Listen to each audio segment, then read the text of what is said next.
O príncipe e o pobre. O nascimento do príncipe e do pobre. Na muito antiga cidade de Londres, num certo dia de outono do segundo quartel do século XVI, nasceu um rapazinho de uma família pobre chamada Canty, que não o desejava.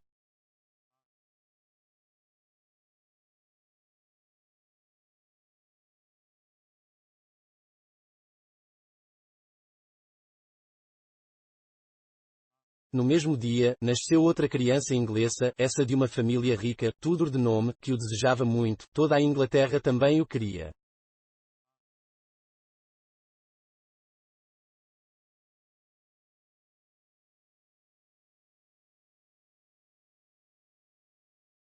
O reino tinha-o esperado tanto, e desejado tanto, e rezado a Deus para que ele nascesse, que agora, que ele tinha realmente chegado, o povo estava quase doido de alegria.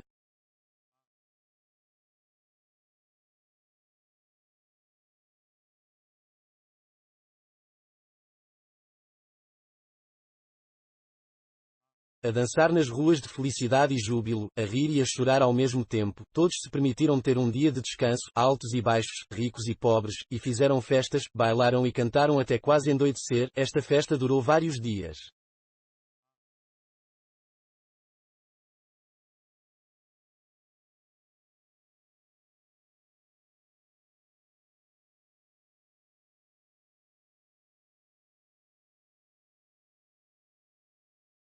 Durante o dia, Londres valia a pena ser vista, com alegres pendões de esfraldados em todas as varandas e telhados e esplêndidos cortejos a desfilar.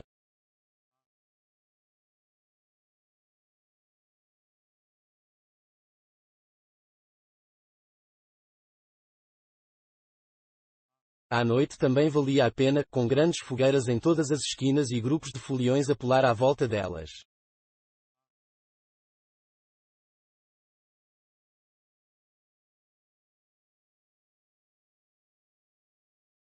Não se falava noutra coisa em toda a Inglaterra senão no novo menino, Edward, príncipe de Gales, que dormia envolto em sedas e cetins, inconsciente desta agitação, sem saber que grandes senhores e damas tomavam conta dele e o admiravam, e também sem se importar muito com isso.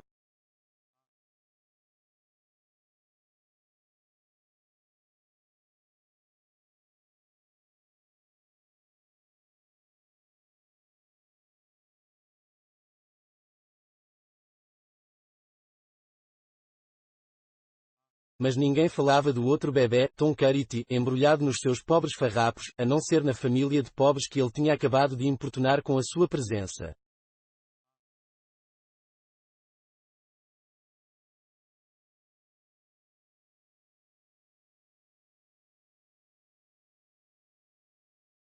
Os primeiros anos de Tom. Deixemos passar alguns anos. Londres tinha 5 séculos e era uma grande cidade para a época.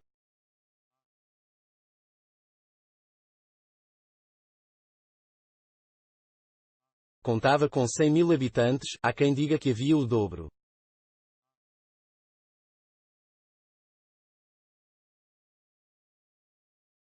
As ruas eram muito estreitas, tortas e sujas, especialmente na parte onde Tom Canty vivia, não muito longe da Ponte de Londres.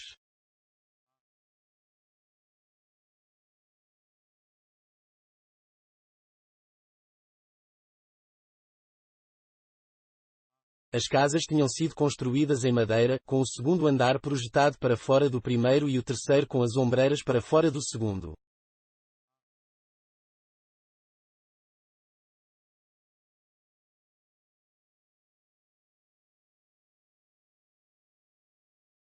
Quanto mais altas as casas fossem, mais largas ficavam.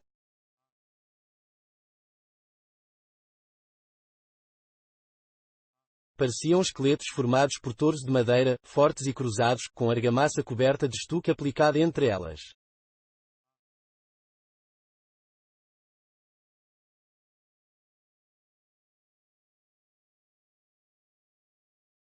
As travessas eram pintadas de encarnado, azul ou preto, conforme o gosto do dono, o que lhes dava um aspecto muito pitoresco.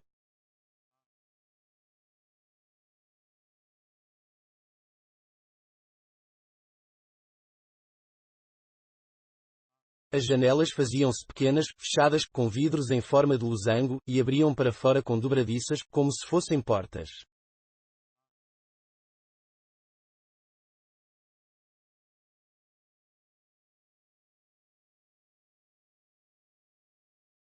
A casa onde o pai de Tom vivia chamava-se Soffal Court, perto de Pudding Lane.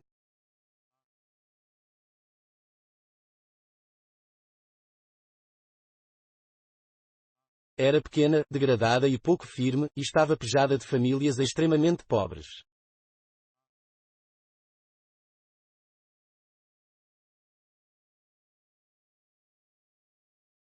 A tribo dos Cariti ocupava um quarto no terceiro andar.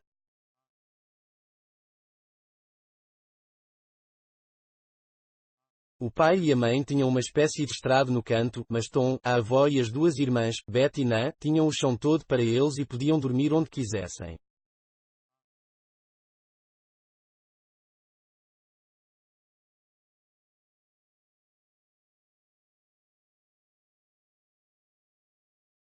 Havia ali restos de um ou dois cobertores e alguns molhos de palha velha e suja, mas esses não podiam ser verdadeiramente chamados de camas. De manhã, eram arrumados num monte e, à noite, podia-se escolher na pilha, para o uso próprio.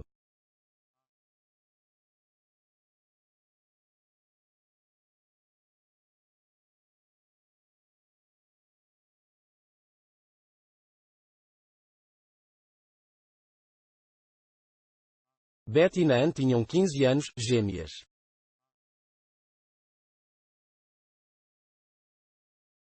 Eram meninas bem dispostas, sujas, vestidas com farrapos, profundamente ignorantes.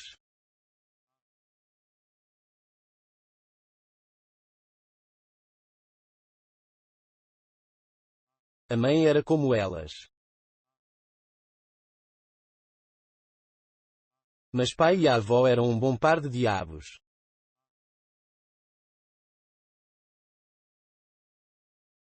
Embebedavam-se sempre que podiam, então zangavam-se um com o outro ou com alguém que se lhes metesse no caminho, bêbados ou sóbrios, estavam sempre a dizer palavrões e blasfemias. John Canty era um ladrão e a sua mãe uma mendiga.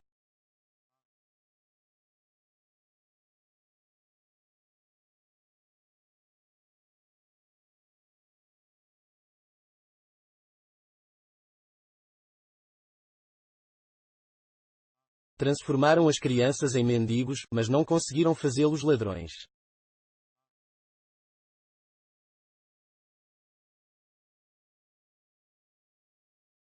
No meio da terrível escumalha que morava na casa, mas sem fazer parte dela, havia um velho padre que o rei tinha expulso de casa com uma pensão de alguns férteis e que tinha o hábito de se esconder com as crianças e ensinar-lhes o bom caminho.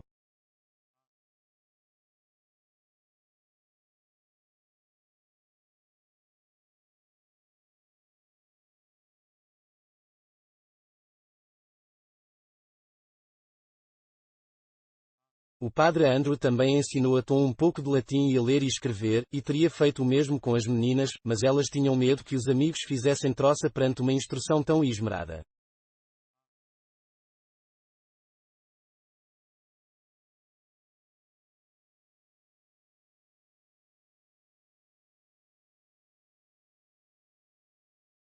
Todo o beco de Ofalcourt era um cortiço igual à casa dos Carity.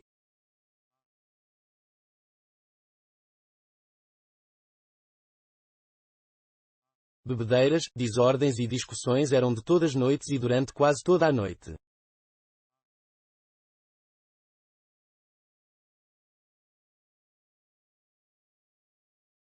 Ali, as cabeças partidas eram tão habituais como a fome.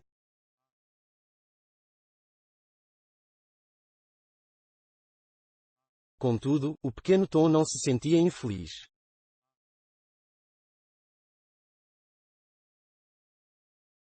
Tinha uma vida muito difícil, mas não sabia.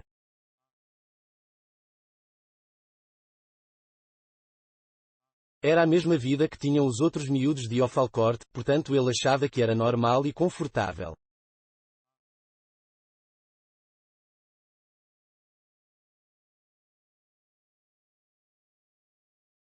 À noite, quando voltava para casa com as mãos vazias, já sabia que, primeiro, o pai ia insultá-lo e agredi-lo e que, quando tivesse acabado, seria a vez da avó fazer-lhe o mesmo, com mais requintes, e que, durante a noite, a sua mãe esfomeada lhe passaria às escondidas qualquer resto ou casca que tivesse conseguido guardar-lhe, mesmo passando ela fome, embora muitas vezes o marido lhe batesse violentamente por causa disso.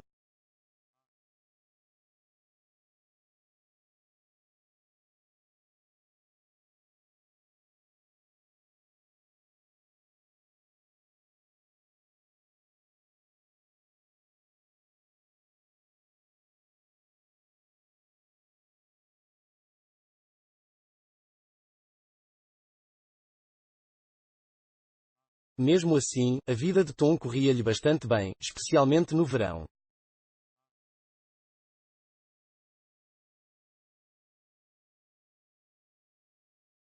Pedia apenas o suficiente para escapar do pior, pois as leis eram severas e os castigos pesados, então podia ficar bastante tempo a ouvir o padre Andrew contar velhas lendas cheias de encanto e fábulas sobre gigantes e fadas, anões e gênios, castelos encantados e maravilhosos reis e príncipes.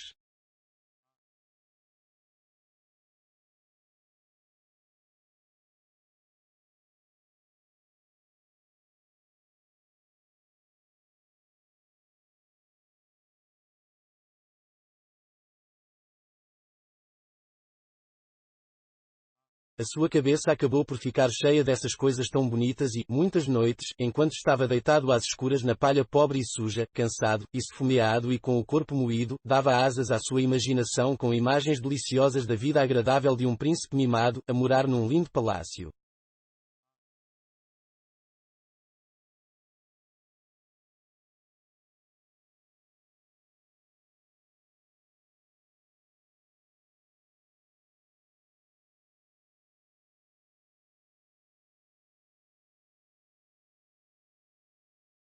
Com o tempo, um desejo passou a persegui-lo noite e dia, queria ver, com os seus próprios olhos, um príncipe verdadeiro.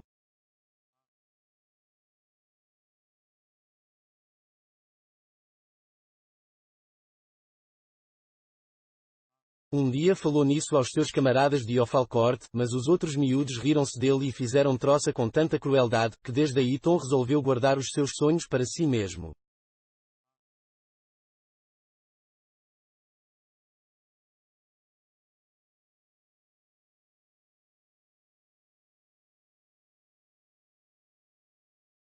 Lia muitas vezes os livros velhos do padre e pedia-lhe para lhe os explicar.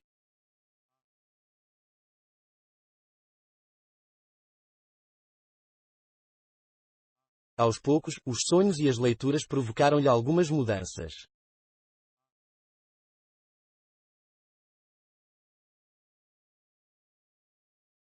As pessoas com que sonhava eram tão finas que começou a lamentar-se das roupas esfarrapadas e da sujidade, a querer ser mais limpo e estar mais bem arranjado.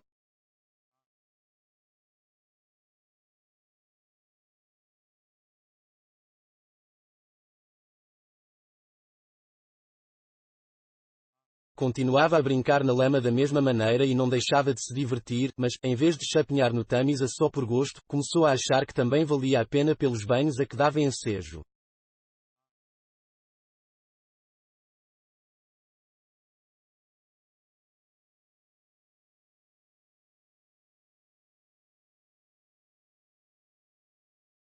Às vezes Tom presenciava algum acontecimento no mastro de Tipside ou nas feiras, e de vez em quando a criança e os outros habitantes de Londres tinham oportunidade de ver uma parada militar, quando alguém famoso que tinha caído em desgraça era levado preso para a torre por terra ou pelo rio.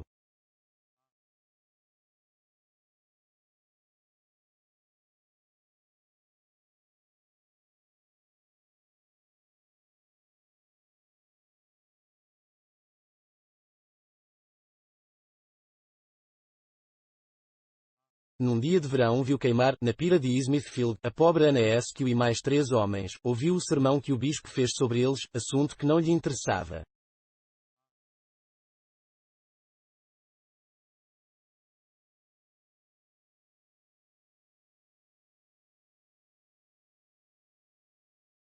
Realmente, a vida de Tom era variada e não desagradável de todo.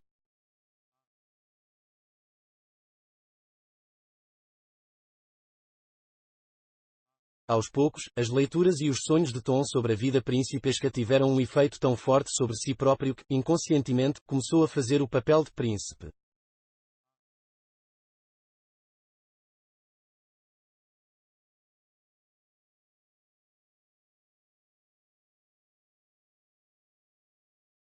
As suas conversas e maneiras tornaram-se curiosamente cerimoniosas e corteses, para grande divertimento dos amigos mais próximos.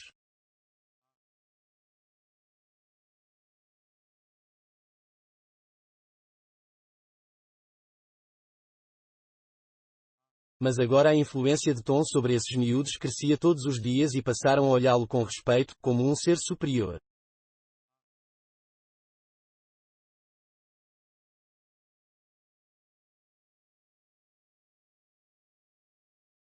Parecia saber tanto, e conseguia dizer e fazer tantas coisas maravilhosas, e, além disso, era tão profundo e esperto.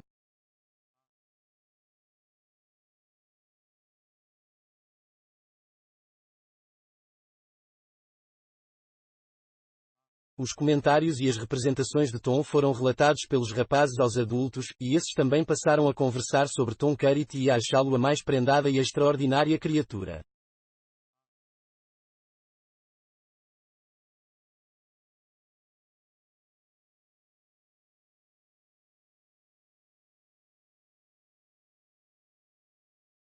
Os crescidos traziam as suas dúvidas a Tom para que lhes desse uma solução e muitas vezes ficavam surpreendidos com a esperteza e sabedoria das suas decisões.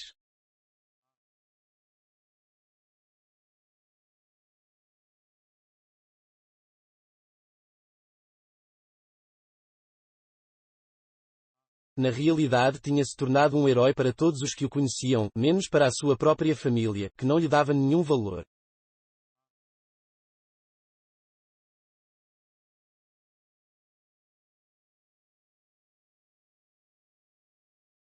Ao fim de algum tempo, Tom organizou uma corte real em privado.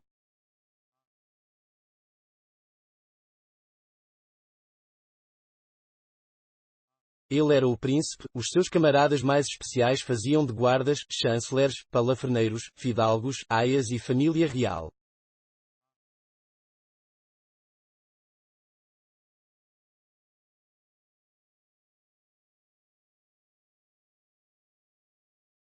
Todos os dias o príncipe, de brincadeira, era recebido com os complicados cerimoniais que Tom tirava das suas leituras cavalheirescas. Todos os dias os grandes negócios do reino faz de conta eram discutidos no Conselho Real e diariamente Sua Majestade faz de conta lavrava decretos para os imaginários exércitos, armadas e vice-reinos.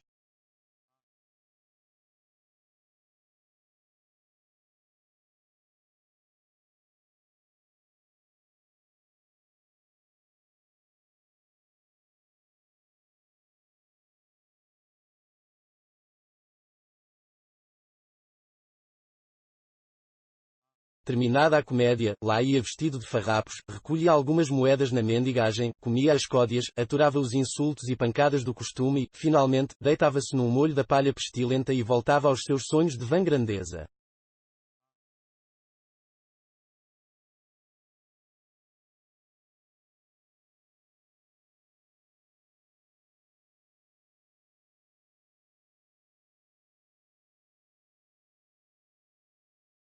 Mesmo assim, o seu desejo de ver, pelo menos uma vez, um príncipe verdadeiro de carne e osso continuava a crescer-lhe lá dentro, dia a dia, semana a semana, até absorver todos os outros desejos e tornar-se a única paixão da sua vida.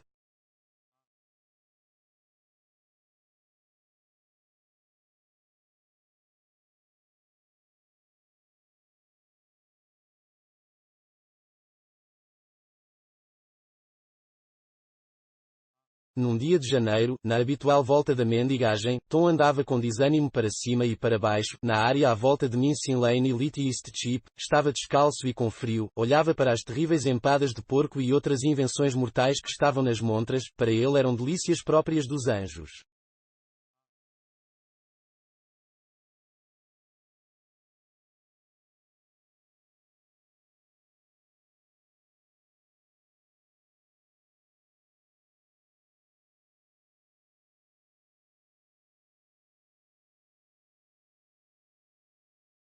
quer dizer, a julgar pelo cheiro, porque nunca tinha tido a boa sorte de possuir e comer uma delas.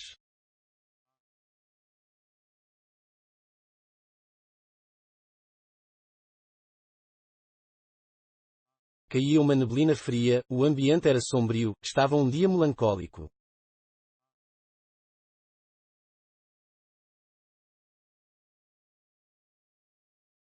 Nessa noite, Tom chegou a casa tão molhado, cansado e esfomeado, que era impossível que o pai e a avó não se comovessem com o seu aspecto desconsolado à moda deles. Assim, deram-lhe logo uma estalada e mandaram-no para a cama.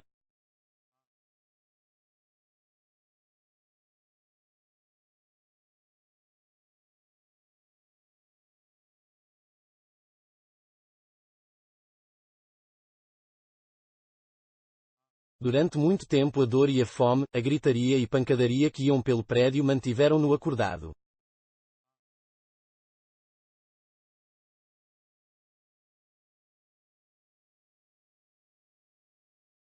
Mas, por fim, os seus pensamentos voaram para terras românticas e distantes e adormeceu na companhia dos príncipes cobertos de outro e joias.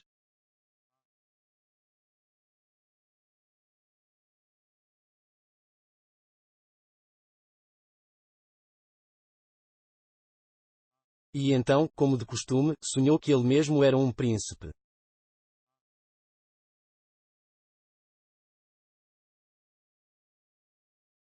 Toda a noite privou com grandes senhores e damas, num brilho de luzes, a respirar belos perfumes, a beber ao som de música deliciosa.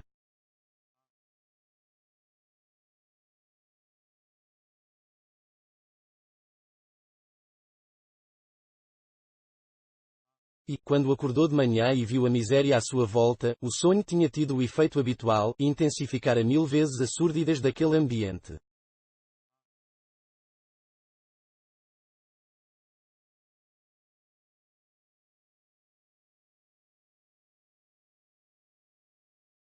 Vieram então a amargura, a tristeza e as lágrimas.